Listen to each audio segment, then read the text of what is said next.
Bonjour, je suis fort heureux de te retrouver afin de voir ensemble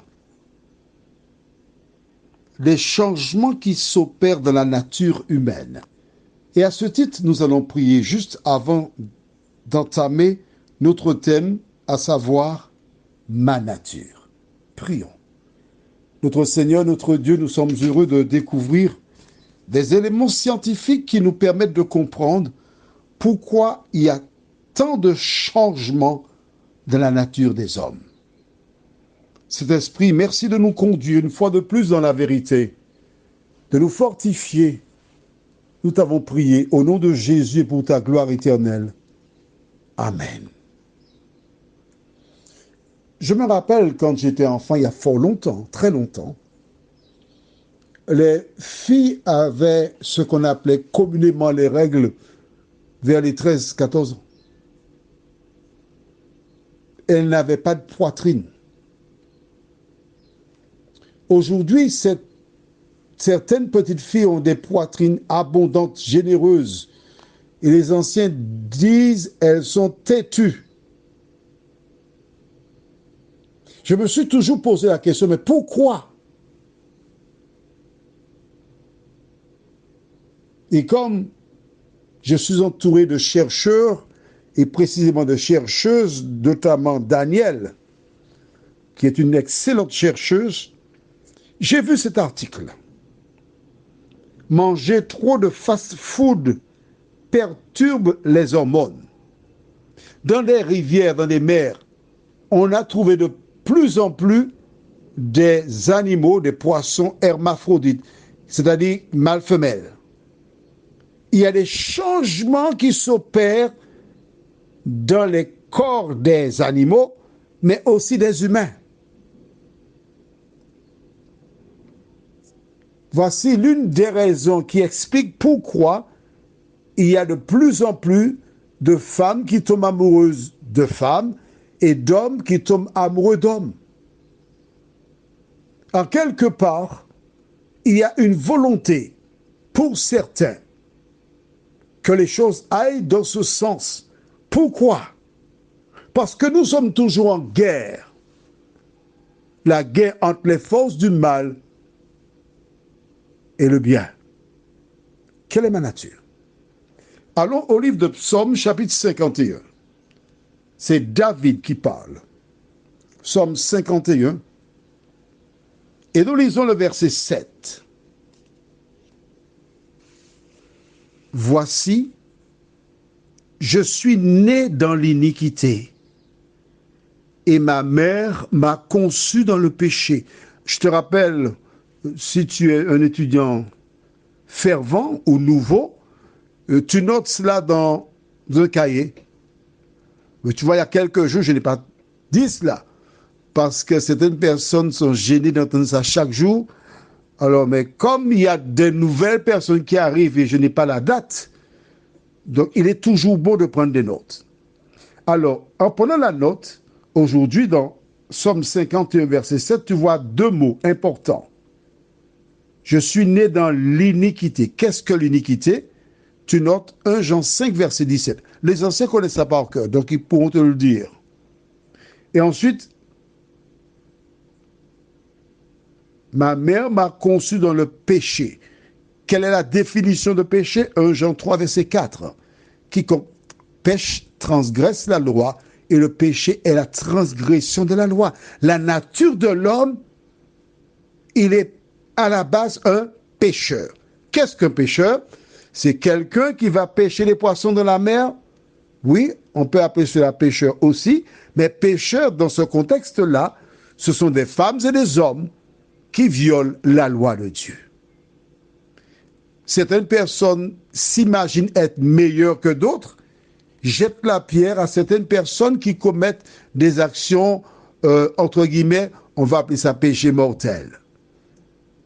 Il y a des personnes qui ont des catégories, il y a des péchés véniels, des péchés mortels. Mais laisse-moi te dire une chose, mon ami. Qui que tu sois, quel que soit le péché que tu commets,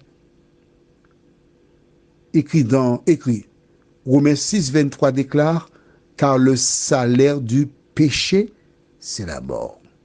Quel que soit le péché. Et laisse-moi te dire une chose, celui qui tue quelqu'un, il a plus de chances d'être sauvé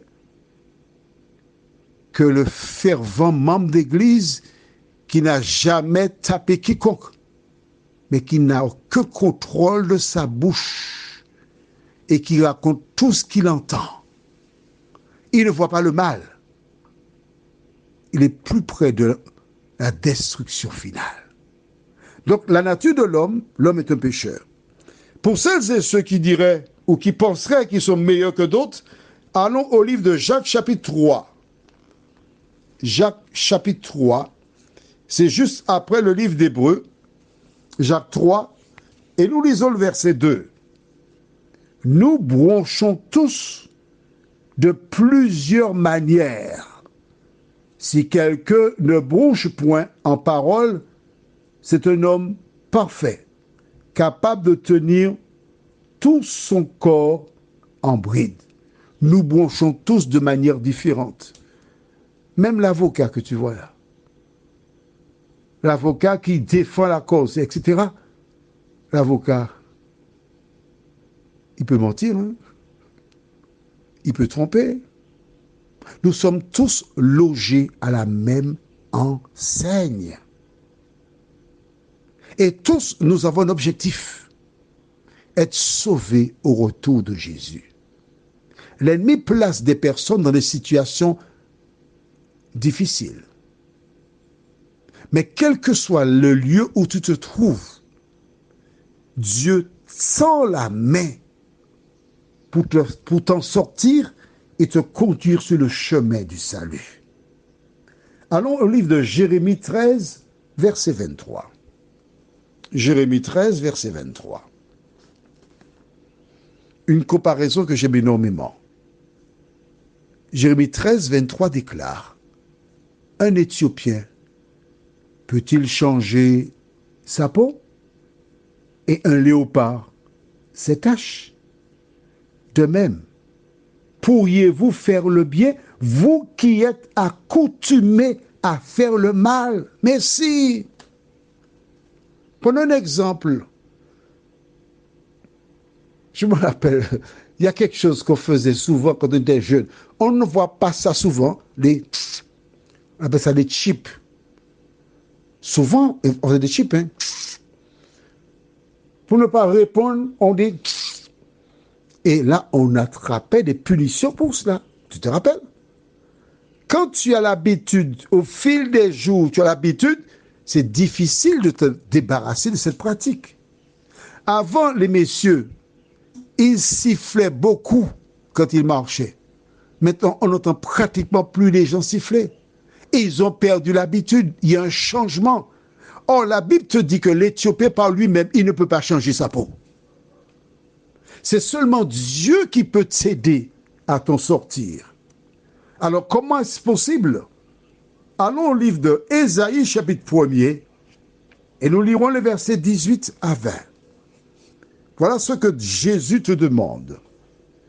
Jésus ou Dieu, kiff. Ésaïe 1, verset 18 à 20 déclare, « Venez et plaidons, dit l'Éternel.